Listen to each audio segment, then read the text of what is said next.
All right, the updates on the undisclosed truck here behind me are pretty exciting. We've got our customer here. They've now showed up to have a look at the truck, see what's going on, and give us approval to move on to the next steps. So, well, we're pretty excited to be here and looking forward to seeing what has been accomplished in the last couple of months since I was here last, and getting ready to get this thing on the road. We've been on this journey with Edison for quite a while now. We've kept it out of the media, and we've kept it undisclosed for a very specific reason, as this is an industry game changer. Will people ever know what this truck is? Eventually they will know, but it's probably a few months away.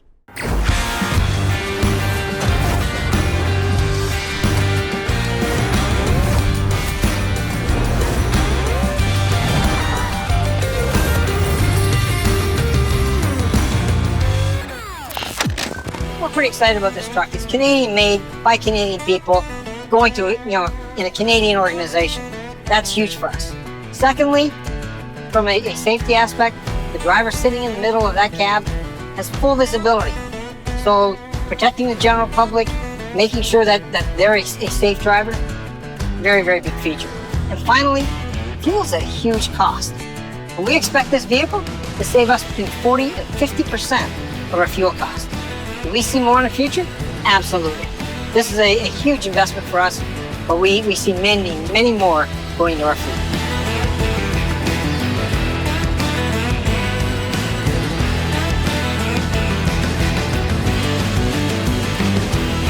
We're just going to pressurize our air system right off the supply tank here. Hypothetically, we're going to have our rear bags lift, we're going to have our cab lift, and we're going to be listening for any leaks anywhere in the system. I'll be checking the pressure on this gauge here. Jordy's going to check on our back airbags there to make sure that they're filling up and not overfilling. And Ray will be keeping an eye on the cab ones to make sure they don't overfill. Okay, see what we got.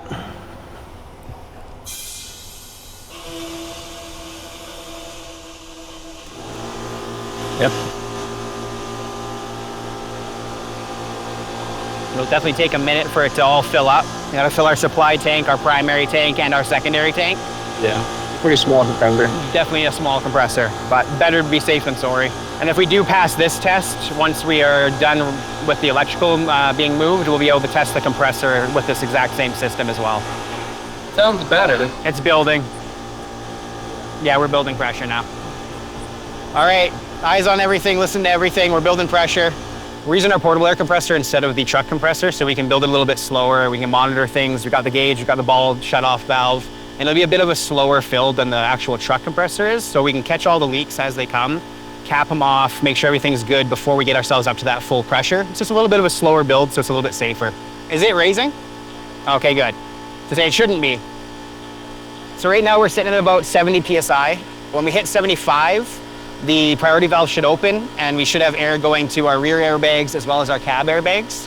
When that happens, we're gonna let them start to fill. We don't have the leveling valves set exactly where we want them yet, so we're just gonna be visually watching them, checking on our pressures, and then when they hit that nice set ride point, we're gonna shut it off before they overextend. Well, we're almost at 75. We're real close. It's lifting. It's definitely lifting. They will probably start to rise. So we're gonna set the ride height for the truck right now. It's 10 inches from Hendrickson. So if we take our axle, which is 7.5 inches tall, divide that in half, take out the distance from the axle, then it's 6 3/4 inches from the top of the axle to the bottom of the frame. So we let air out until it was at distance, and now our leveling valve is going to sit like that. If it goes up, then it'll let air out. Or if it lets in, it'll let air in. So that's how we adjust the ride height of the truck. And the rod comes from the axle and sits on here. So we'll have to adjust it. I have to bring it up some. That's how you adjust the ride height on the truck.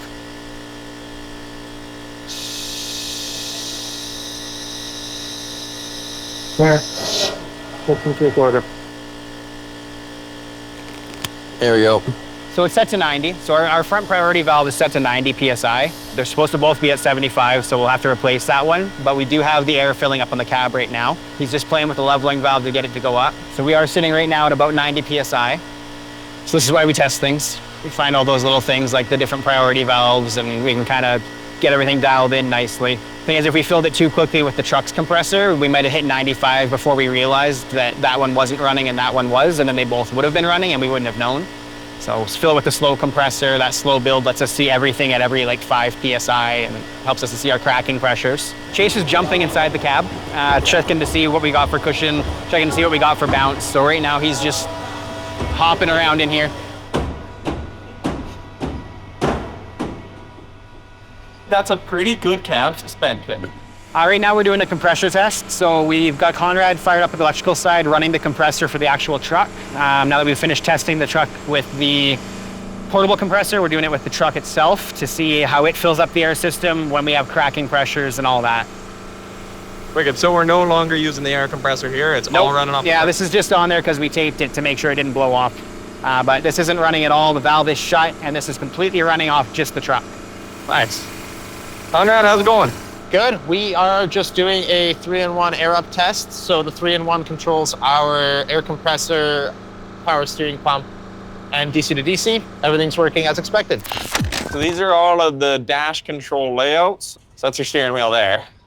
Now it is see-through, but this is kind of the only spot for our gauges here. But essentially what we got, these are gonna be 12 buttons here, 12 buttons here, and then there's a 15-button panel here. This one controls your regen, your engine start, all your high voltage specific for hybrid operations are here. You've got all of your light controls here to turn on your different lights, auxiliary, there's a few extra auxiliary buttons. Here we've got things like climate controls, heater, AC, and a few different windshield What's over wipers. Those are your air gauges. Okay, speedometer. That is going to be on the LCD displays. So you got 2 different LCD displays. That'll be on those screens, and I think those screens are probably going to be up there. They're gonna look up there for a speedometer? Yeah. Really? That was the plan. We could mount that here. I think we'd be better off there. You want it within their peripheral vision, right? That makes sense. I was going to put the camera ones here and there, but we could possibly move our camera setup because eventually you got too much going on in that part. My thing was like, I don't look at the speedometer that often when I'm driving. I kind of get you get a good sense of feel on how your vehicle's doing. Like, Well, we're gonna need the dash cam is gonna have to go somewhere and reverse panel so that they can see what's behind them. where I was thinking was that for a safety point of view, having that in your immediate left to right peripheral would make sense. Like if we had a camera down the right side there, left side there, and then the speedometer kind of came up here, is that it's still kind of, I was hoping in your peripheral, but we could locate that speedometer to the front. I just thought that might be a little bit Well, our display panel now has the rear constantly displayed, and the left or right is signaled by the signal light. So you indicate right, on comes the right camera, so you can see down the side of the truck, signal left, he sees down the left-hand side. They're not active 100%, only the rear camera is active 100%. Oh, okay. At this time, we can So we change got that. basically one screen. I was thinking almost having it full time because I went over to Europe and was seeing what they were doing there. And they were running their camera mirrors, their left and right side 100% of the time, like you have a mirror. That way you can see what's coming up beside you and you naturally have that, like you're driving down a 4-lane road, you've got cars coming up the left or the right, you can automatically see that blind. So it's not just when you're signaling, because it eliminates one of the issues. If the driver doesn't signal, he can't see what's going on. True. He's watching that full time. And that's why our backup camera or a rear camera is on 100%. Yeah. The drivers asked for that. They said, hey, we just want to know what's coming up behind us so we don't get surprises. Makes sense. And they haven't mentioned on the left and right, but with this truck sitting in the center, that's probably going to be a good thing to do. Have them 100% active. Now we could get another little, just a dedicated 3-inch speedometer like the other truck has, and we could put one speedometer kind of right in the middle for just a speedometer if you'd like. So you can see it there. I'm kind of thinking that might be a way to go. I think that might make just a little bit better for the majority of the drivers. Like you say, some guys never need to look down, but I don't want to find out after they got to take it. Yeah. Do you guys got VHF radios then? No. In your trucks? So you don't have two-way radios in your trucks? We do have cell phones with hands-free, so that the guys are able to communicate with dispatch. Just gonna mount that right there with like a RAM mount, and then we're just gonna put in some auxiliary like cigarette lighter plugs, USB plugs. Yeah, we'll need that for the tablets they use for their workout every day for their dispatching as well as their invoicing. So probably mount the phone over here because that's going to be the majority of ingress and egress. For the drivers, Yeah. they won't be using this a whole lot. Which is honestly, I just thought about that. For a safety feature, the driver doesn't have to step out into the traffic side. The driver can hop out on the side of the road where there's no traffic. It's beautiful that way. There's no risk over here if I'm always sending the guy through the side here. So I like that a lot. All right, so we're just gonna show off the visibility here. Right now, the seat's all the way on the ground. He drives like he's driving an old Peterbilt, I guess. But here's the visibility you got. So you can see what is going on directly in front of you. You've got this visibility where from the driver's seat, you can see your front corner of your front bumper from both sides. You've got these giant windows there to see if there's a car or anything beside you. And we have tested it. You can see a car back all the way up against the front bumper. Darren is walking towards us to show where the visibility ends from the driver's seat. Stop. Right there. Okay, hold on. Now I will film how close he is to the front of the truck. He's literally touching it. Now, from the driver's view, walk to the right, Darren. Immediately visible there. So the only blind spot, yeah, you're visible right there, which means that our forward blind spot is only an area about 3 feet by 3 feet. 3 feet forward, 3 feet to either side. That's the only blind spot in this truck. What do you think about the visibility? I think the safety aspect, this truck is going to be a revolution in the industry. Drivers are going to be able to protect the public that much more by being able to see them. And for us, safety being a top priority for us, this just enhances our ability to perform. Hi, I'm Nikolai. I'm the lead technologist and medical officer for Edison Motors. Being a technologist, you bridge the gap between the engineers at the desk and the fabrication and the assembly on the floor. What I did in my program is we did a lot of learning on drafting, and we also did a lot of hands-on, so I was able to put close to 200 hours on mills and lathes and things. So I was able to do the hands-on experience that the shop does and do the technical work that the engineers do. So bringing that together, I'm a tool of communication, if you will. Electric vehicles and that innovation has always interested me. Classic cars have always interested me as well, as my dad has always been into classic cars. So we wanted to bring those two worlds together. So what my dad and I ended up doing is we built the world's first 1979 electric Camaro. It took 6 years, the project, and it's been a very fun project. I got to spend a lot of time with my dad, and I got to learn a lot as well. So this car, I found it just on a back road outside of town, and it was the cheapest part, and the car was $800. It's been 6 years, and it's been driving 4 years ago, but we got into some ICBC issues, and we had to wait and get it fully inspected. Yeah, the inspection for an EV, there wasn't anything specifically. So the only thing they looked at was the frame, the brakes, safety features, seat belts, lights, wipers, and that kind of thing. They actually didn't really have an interest in the motor or batteries. Some facts about it. We did this with Can EV, so they're in Parksville in Vancouver Island, and they make kits. So the motor and the adapter plate to go from motor to transmission for this car are specifically designed for a small block Chevy or for a similar weighted car. So this car has a tune equivalent right now of around 200 horsepower, and it's got 34 lithium-ion batteries, and with that combination we have a range of around 700 kilometers per charge. So it goes pretty good. Some of the questions I get the most about it is, can it do a burnout? It can do a one-wheel peel, but we have it on a low tune right now to try to maximize our range. So under the hood here, we've got 22 lithium-ion batteries, as well as the AC50 motor and the Curtis controller that we're using. So this is the controller and the DC to AC converter to go to the motor. As well as here is our vacuum pump. So the vacuum pump goes to the master cylinder brake booster. That's from factory, so we just incorporated that. As well as down here, we have our potentiometer, which is the throttle, so the variable resistor, right there. And then over here, we have the electric to hydraulic power steering pump out of a Nissan, I believe. I was in a geography class in high school, and they talked about carbon emissions. And I've always loved electric cars, and I found this vehicle that didn't have an engine or transmission, so it's just the rolling shell. So I talked to my dad about it and said, hey, let's make that electric, and he helped me make that happen.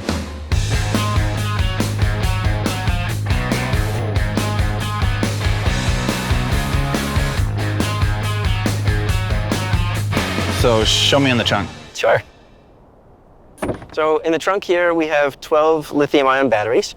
And we put them back here because without the gas tank of the regular combustion engine, we had a lot of room under the floor. So we cut into the floor and then made reinforced battery boxes here. So this is a 1/4-inch thick steel battery box. And then in the back there, we have the onboard charger. So the charger clicks on when you plug it in, and you plug this in on a Type 1 standard charger here. This is the Toyota standard, so it's the generic EV charging plug. Charging locations are pretty common nowadays, thankfully. There's apps for it. You can also Google it.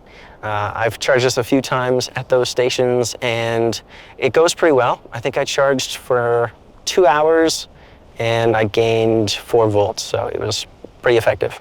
So one cool feature of the Camaro is it's got a 4-speed manual transmission. So a lot of the times when people don't want to switch to an EV is because they don't want to lose any of the driver feel. So this Camaro still has all the same driver feel because you've got a 4-speed manual right here, and you still have to shift and go through all the gears like regular. It's got this because the automatic transmission isn't the most compatible for an EV swap, and it's also just been very beneficial for going up hills and things. So you can theoretically put it in 3rd gear and just drive the car, and then you're relying on your motor's RPM. Whereas if you have the manual transmission, you can keep the RPM like a regular around 2,500 to 3,500 for peak performance without decreasing the life of your motor. The top speed I've had it up to is 160 kilometers an hour. You went 160 kilometers an hour? Yes. What the heck? Yeah. On a sanctioned course, Of course. Yeah, obviously on a track, yeah. But I didn't even use 4th gear yet. So going 160 in 3rd gear was pretty insane. So the big red button is the kill switch for the car. So it's there it shuts off all the high voltage. So if your motor starts to get away from you, or if something's on fire, that's the button to hit. So it's the big kill switch safety button. This is the main output gauge. So right now it's just showing us RPM, but you can toggle with this button here and it'll show you your current draw, your current draw when you're driving, and then the main voltage of the pack overall, as well as your temperature to make sure you're not overheating anything. And then you've got your computer temperature, your minimum voltage, maximum voltage, or amperage, sorry, and then back to your RPM. So as we can see here, the speedometer maxes out at 140 kilometers an hour. So to verify my top speed, I was lucky enough to have a buddy behind me, and he was able to tell me what the car maxed out at. One of the cool things about this car is people tell me it sounds like a spaceship. So when you turn it on, the first thing you can hear is the vacuum pump charging, or gaining pressure, I should say. And then you can hear the power steering pump as well spooling. And then the vacuum pump will regulate its pressure, is the ticking you're hearing. And then the spooling of the pump is the other thing we're hearing. Okay. It was no surprise that my dad wanted to convert the Camaro to be an electric with me, because he's always been working on cars and things. This is the car he's had since he was 13. It's the 1957 Chevy.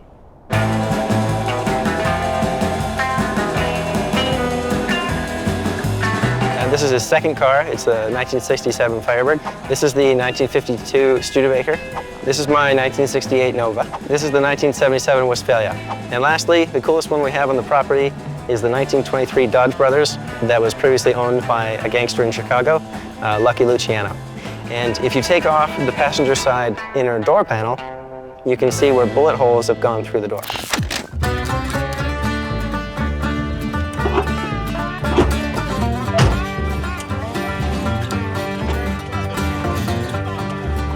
So you put this in car shows? Yeah, I've had it in a couple so far. Yeah. There's one coming up in Kamloops that I'll be going to. And you drive it there? Yep. So we are going for a ride in it. Yes, indeed. Yeah, I did the Vernon Car Show, and I did the Peach City Beach Cruise in Penticton as well.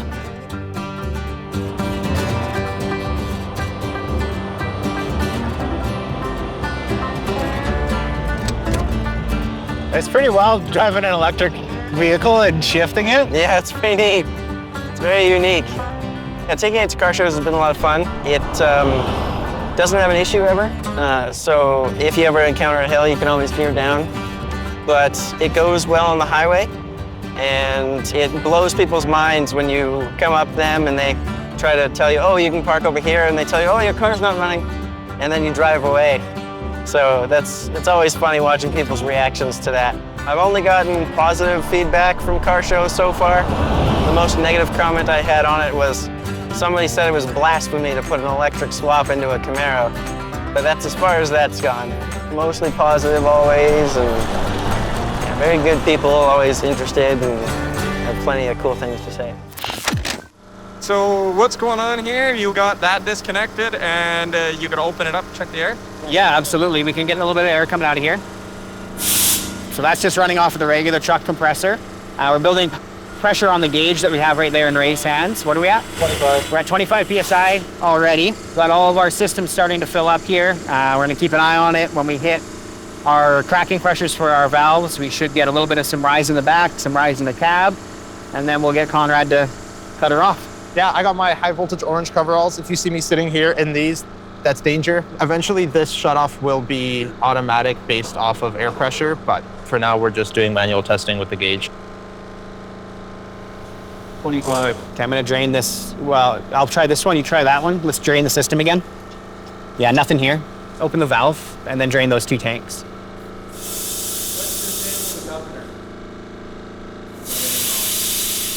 Okay, so we've been doing tests with the air compressor and the 3-in-1 unit. This means that all of the systems on the truck are working. We've now been mounting all of our electronics onto the proper mounts. We'll be moving all of this into the cab this coming week. So we crawled under here and looked at the governor, and it looks like we had the lines between the tank here, the wet tank reservoir, and the governor, and the air dryer and the governor were switched. So these lines had to be flipped, and now we're gonna run another test and see what happens. Okay, enabling the air compressor. It'll fit on like 40 PSI, so. And we're not coming out of the governor anymore.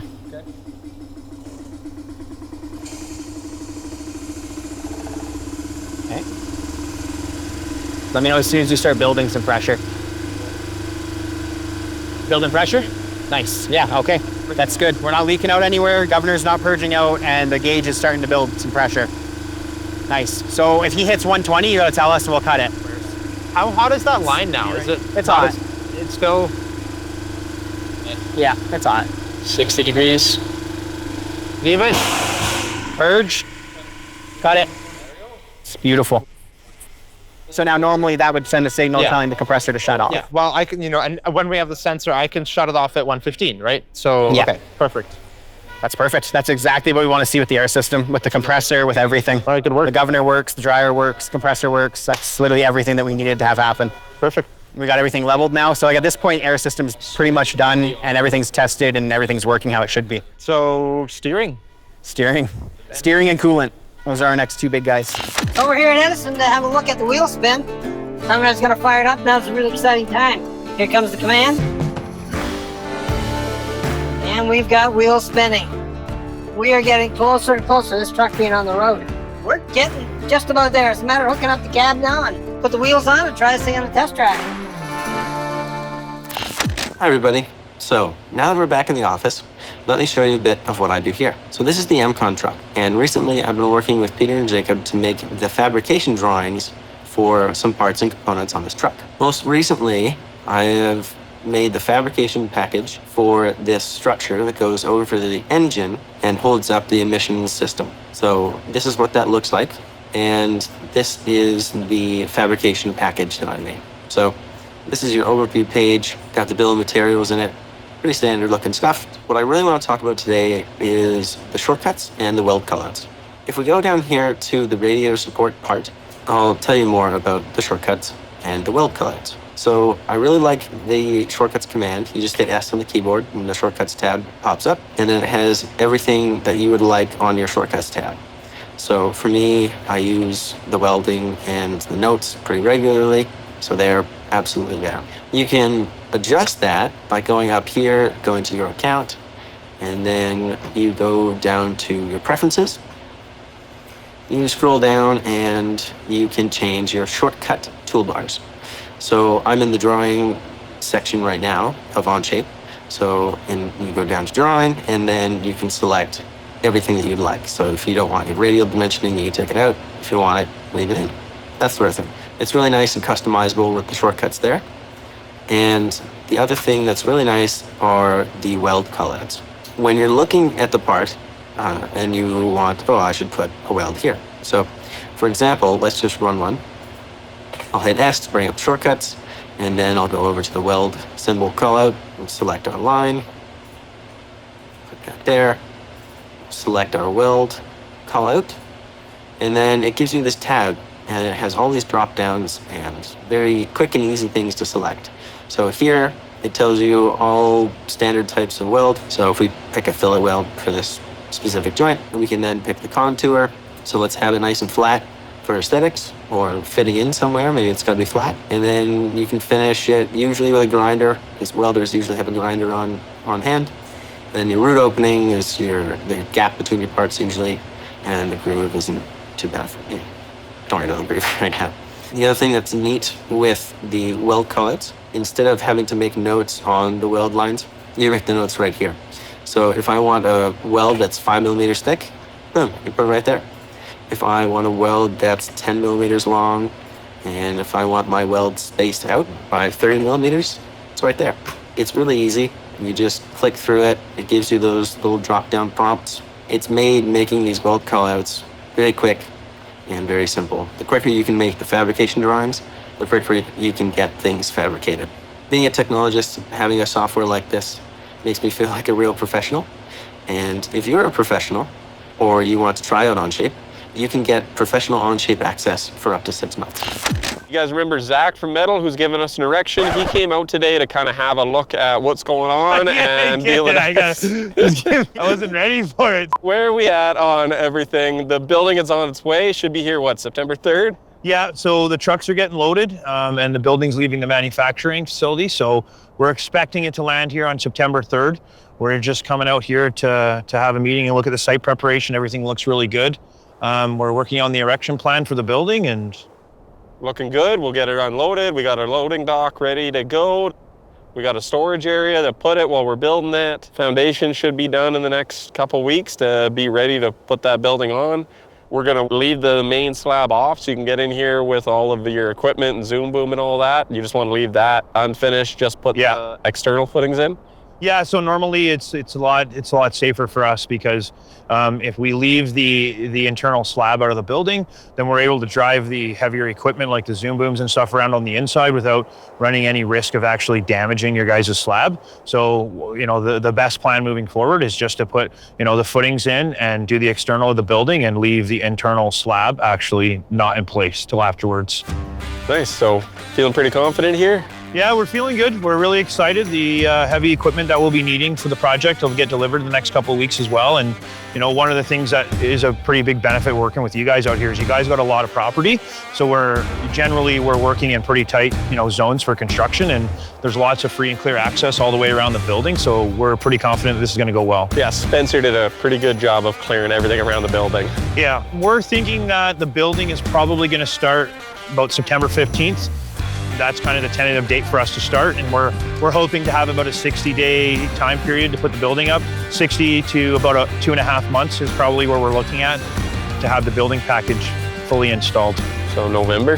Yeah, that's what we're thinking. That's gonna be cool. Yeah, right before the winter time, and then you guys can, you know, once the building's up, you guys can board in the large doors and you guys can pump in a lot of heat and finish the internals for the building and get your slab in and then be in it by the winter time. So that's the building, November, all the lock up. Yeah. Doors on. Yeah, we're pretty confident in that. Wicked. Well, that'll be cool. Then we can get the frost fighters in there, pour the slab. Yeah. And then hopefully by January, February next year, we're starting to build. Absolutely.